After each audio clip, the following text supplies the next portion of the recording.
नमस्कार। फर्स्ट बिहार झारखंड में आपका स्वागत है। मैं राहुल ओझा आपके साथ। बिहार के नए डीजीपी इसके सिंघल यानी कि संजीव कुमार सिंघल नियुक्त किए गए हैं। नियुक्ति पूर्णकालिक है। इससे पहले आपको बता दें कि वीआरएस जब लिया था गुप्तेश्वर पांडे ने, तो उसके बाद से अतिरिक्त प्रभार जो है वो इसके सिंघल को दिया गया था, लेकिन अब उन्हें पूर्णकालिक कर दिया गया है।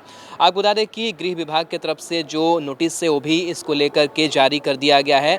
आपको बता दें कि कई जो चुनौतियां हैं वो भी बिहार के नए डीजीपी को लेकर के होगी, क्योंकि जिस तरीके से लॉ एंड ऑर्डर लगातार बिहार का बिगड़ता जा रहा है, अपराध का ग्राफ लगातार बढ़ता जा रहा है, विपक्ष लगातार हमलावर है। ऐसे में नए डीजीपी को बड़ी चुनौती जो है वो अपराधी दे सकते हैं, और इस चुनौती पर जो खड़ा है वो नए डीजीपी इसके सिंघल को उतरना होगा। आपको बता दें कि नए जो डीजीपी बने हैं संजीव कुमार सिंघल, उनका जो रिश्ता है और काफ़ी मायनों में जो खास है वो उनका जो करियर है वो रहा है।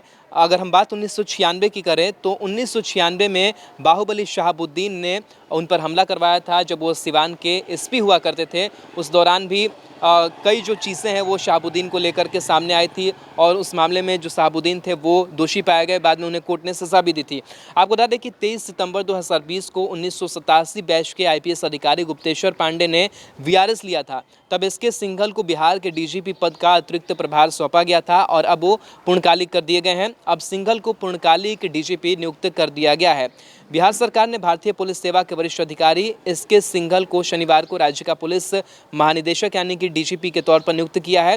एक जो अधिसूचना है वो भी गृह विभाग की तरफ से जो है वो जारी की गई। आपको बता दें कि अतिरिक्त प्रभार जो था वो संभाल रहे थे।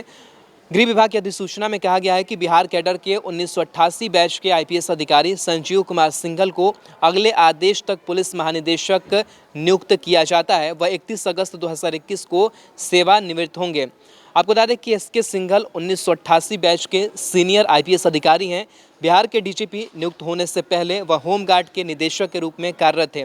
इसी साल 23 सितंबर को 1987 बैच के आईपीएस अधिकारी गुप्तेश्वर पांडे ने स्वैच्छिक वीआरएस लिया था।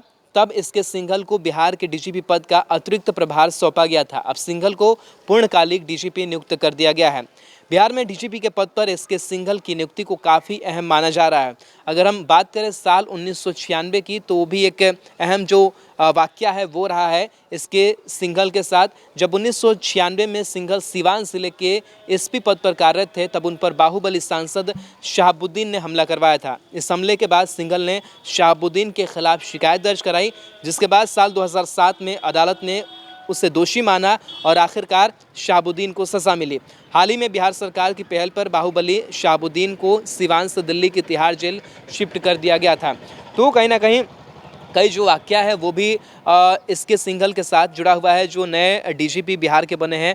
और बड़ी जो चुनौती है वो भी है, क्योंकि बिहार में जो लॉ एंड ऑर्डर है उसको कैसे संभालना है, और लगातार जो बैठकें हैं नीतीश कुमार वो अपने अधिकारियों के साथ कर रहे हैं।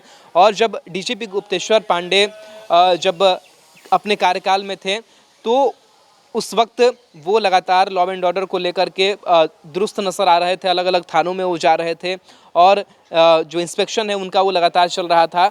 और अब चुनौती है नए डीजीपी एसके सिंघल को कि किस तरीके से वो थानों को दुरुस्त करते हैं, किस तरीके से पूरी पुलिसिंग सिस्टम को जो है वो दुरुस्त करते हैं, और कैसे जो है बिहार का लॉ एंड ऑर्डर है वो ठीक करते हैं। क्योंकि नीतीश कुमार काफ़ी टेंशन में है बढ़ते अपराध को लेकर के, और जो आपराधिक छवि के लोग हैं उनका मनोबल जो है वो कहीं ना कहीं बढ़ता जा रहा है। तो ऐसे में तमाम चुनौतियों के बीच अपनी जो जिम्मेदारी है वो निभाने वाले हैं पूर्णकालिक के डीजीपी के तौर पर डीजीपी एसके सिंघल यानी कि संजीव कुमार सिंघल।